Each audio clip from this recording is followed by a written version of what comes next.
Hello, ಹೇಗಿದ್ದಾರೆ ಎಲ್ಲರೂ? ಬನ್ನಿ ಇವತ್ತು ಮಸಾಲ ರೈಸ್ ಮಾಡೋಣ. ಮಸಾಲ ರೈಸ್ ಮಾಡೋದಕ್ಕೆ ಬೇಕಾಗುವ ಸಾಮಗ್ರಿಗಳು ನೋಡೋಣ. ಇಲ್ಲೊಂದು ಸ್ವಲ್ಪ ಬೀನ್ಸ್ ತೊಗೊಂಡಿದ್ದೀನಿ ನಾನು, ಒಂದು ಸ್ವಲ್ಪ ಇಲ್ಲಿ. ಆಮೇಲೆ ಹಸಿಮೆಣ್ಸಿನ್ಕಾಯಿ, ಒಂದು ಸ್ವಲ್ಪ ಶುಂಠಿ ಇದೆ ಇಲ್ಲಿ. ಆಮೇಲೆ ಬೆಳ್ಳುಳ್ಳಿ ಹೆಸರು ತೊಗೊಂಡಿದ್ದೀನಿ ಒಂದು ಗಡ್ಡೆಯಷ್ಟು. ಒಂದು ಸ್ವಲ್ಪ ಈರುಳ್ಳಿ ತೊಗೊಂಡಿದ್ದೀನಿ. ಹಾಗೆ ಇದು ಬೇಬಿ ಕಾರ್ನ್ ಇದೆ ನೋಡಿ, ಚಿಕ್ಕದಾಗಿರೋ ಬೇಬಿ ಕಾರ್ನನ್ನು ಈ ಥರ ಸ್ಲೈಸ್ ಮಾಡಿ ತೊಗೊಂಡಿದ್ದೀನಿ. ಹಾಗೆ ಒಂದು ಕ್ಯಾರೆಟ್ ತೊಗೊಂಡಿದ್ದೀನಿ ನಾನಿಲ್ಲಿ. ಆಮೇಲೆ ಒಂದು ಟೊಮೆಟೊ ಇದೆ. ಇದು ಸೌತೆಕಾಯಿ ತೊಗೊಂಡಿದ್ದೀನಿ ನಾನಿಲ್ಲಿ. ಹಾಗೆ ಇದು ಬೀನ್ಸ್ ಇದೆ ಒಂದು ಸ್ವಲ್ಪ.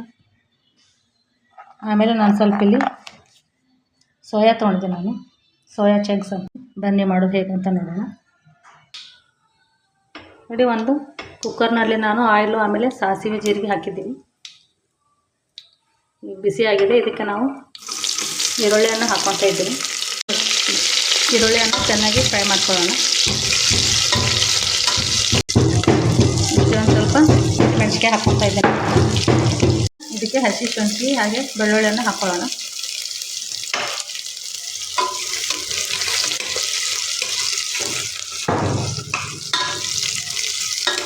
ಎಲ್ಲವನ್ನು ಚೆನ್ನಾಗಿ ಫ್ರೈ ಮಾಡ್ಕೊಳ್ಳೋಣ.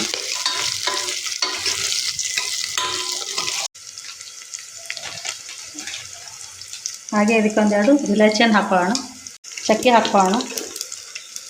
ಹಾಗೆ ಒಂದು ಪಲಾವ್ ಎಲೆಯನ್ನು ಹಾಕ್ಕೊಳ್ಳೋಣ.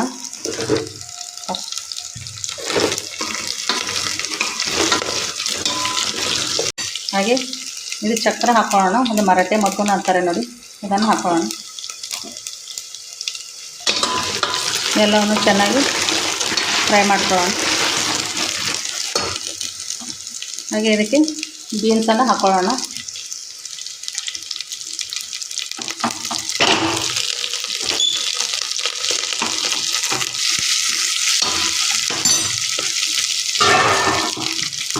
ಹಾಗೆ ಇದಕ್ಕೆ ಒಂದು ಕ್ಯಾರೆಟ್ ತೊಗೊಂಡಿದ್ದೀನಿ ನಾನಿಲ್ಲಿ, ಕ್ಯಾರೆಟನ್ನು ಹಾಕ್ಕೊತಾ ಇದ್ದೀನಿ.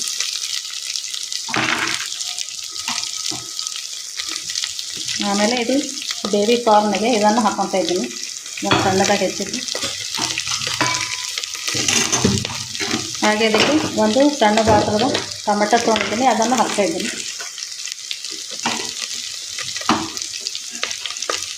ಆಮೇಲೆ ಸೌತೆಕಾಯಿಯನ್ನು ಹಾಕ್ತಾ ಇದ್ದೀನಿ ನನಗೆ.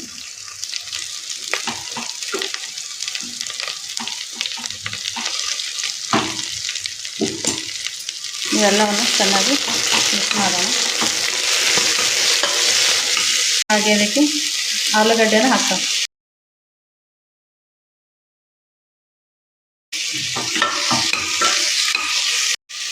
ಇದಕ್ಕೆ ಒಂದು ಸ್ವಲ್ಪ ಅರಿಶಿಣವನ್ನು ಹಾಕ್ಕೊಂಡಿದ್ದೀವಿ ನಾವಿಲ್ಲಿ. ರುಚಿಗೆ ತಕ್ಕಷ್ಟು ಉಪ್ಪನ್ನು ಹಾಕೋಣ, ಒಂದು ಸ್ಪೂನಷ್ಟು ಹಾಕ್ತಾಯಿದ್ದೀವಿ. ಎಣ್ಣೆಯಲ್ಲಿ ಎಲ್ಲಷ್ಟು ಚೆನ್ನಾಗಿ ಫ್ರೈ ಮಾಡ್ಕೊಳ್ಳೋಣ. ಮುಕ್ಕಾಲು ಭಾಗದಷ್ಟು ಬೆಂದಿದೆ ಇವಾಗ.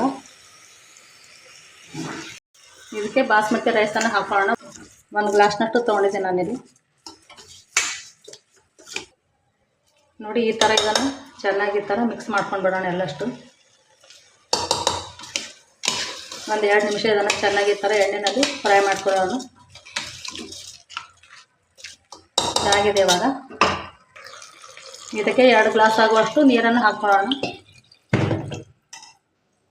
1 ಗ್ಲಾಸ್ ಅಕ್ಕಿ ತೊಗೊಂಡಿದ್ದೆ ನಾನಿಲ್ಲಿ, ಅದಕ್ಕೆ 2 ಗ್ಲಾಸ್ ಆಗುವಷ್ಟು ನೀರನ್ನು ಹಾಕ್ಕೊಂಡಿದ್ದೀನಿ. 3 ವಿಸಿಲ್ ಬರುವವರೆಗೂ ಇದನ್ನು ಬೇಯಿಸ್ಕೊಳ್ಳೋಣ. ಮಜ್ಜಿಗೆಗೆ ಒಗ್ಗರಣೆ ಹಾಕ್ತಾಯಿದ್ದೀನಿ ನಾನಿಲ್ಲಿ. ಅದಕ್ಕೆ ಒಂದು ಸ್ವಲ್ಪ ಆಯಿಲ್ ಹಾಕ್ಕೊಂಡಿದ್ದೀನಿ, 4 ಸ್ಪೂನ್ ಆಗುವಷ್ಟು. ಎಣ್ಣೆ ಬಿಸಿಯಾಗಿದೆ ಇವಾಗ. ಅದಕ್ಕೆ ಅರ್ಧ ಸ್ಪೂನ್ ಆಗುವಷ್ಟು ಸಾಸಿವೆ ಹಾಕ್ಕೊತಾ ಇದ್ದೀನಿ.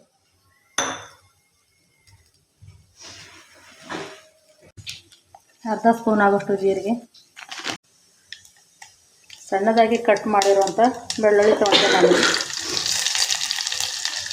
ಹಾಗೆ ಹಸಿಮೆಣಸಿನ್ಕಾಯಿ ಹಾಕಿದ್ದೆ ನಾನು.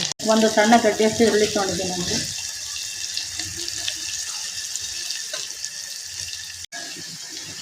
ಈರುಳ್ಳಿ ಆಮೇಲೆ ಬೆಳ್ಳುಳ್ಳಿ ಸ್ವಲ್ಪ ಕಂದು ಬಣ್ಣ ಬರುವವರೆಗೂ ಇದನ್ನು ಚೆನ್ನಾಗಿ ಈ ಥರ ಫ್ರೈ ಮಾಡ್ಕೊಳ್ಳೋಣ. ಇದಕ್ಕೆ ಒಂದು ಸ್ವಲ್ಪ ಚಿಟಿಕೆ ಆಗುವಷ್ಟು ಅರಿಶಿಣವನ್ನು ಹಾಕಿದ್ದೇನೆ.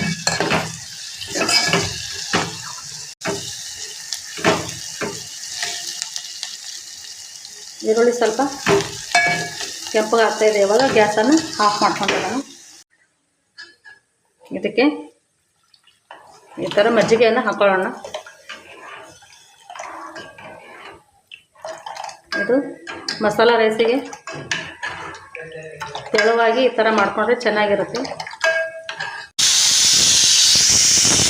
ಇದಕ್ಕೆ ಒಂದು ಅರ್ಧ ಸ್ಪೂನ್ ಆಗುವಷ್ಟು ಉಪ್ಪನ್ನು ಹಾಕೊಳ್ಳೋಣ ಕೊನೆಯಲ್ಲಿ. ನೋಡಿ ನಿಮಗೆ ಯಾವ ಥರ ರುಚಿಗೆ ಎಷ್ಟು ಬೇಕೋ ಅಷ್ಟನ್ನು ಹಾಕೊಳ್ಳಿ. 3 ವಿಸಿಲ್ ಆಗಿದೆ. ಇವಾಗ ಗ್ಯಾಸನ್ನು ಆಫ್ ಮಾಡೋಣ. ನೋಡಿ ಇದು ಇವಾಗ ಆಗಿದೆ, 3 ವಿಸಿಲ್ ಆಗಿತ್ತು. ಈ ಥರ ಎಲ್ಲತ್ತು ಚೆನ್ನಾಗಿ ಮಿಕ್ಸ್ ಮಾಡ್ಕೊಳ್ಳೋಣ. ಇದು ಇವಾಗ ಆಗಿದೆ. ಇದನ್ನು ಒಂದು ಪ್ಲೇಟಿಗೆ ಸರ್ವ್ ಮಾಡೋಣ. ನೋಡಿ ಈ ಥರ ಮಸಾಲ ರೈಸ್ ರೆಡಿಯಾಗಿದೆ. ನಾನು ಅದಕ್ಕೆ ಮಜ್ಜಿಗೆ ಸಾರು ಆಮೇಲೆ ಉದ್ದಿನ ಹಪ್ಪಳದಿಂದ ಸರ್ವ್ ಮಾಡಿದ್ದೀನಿ.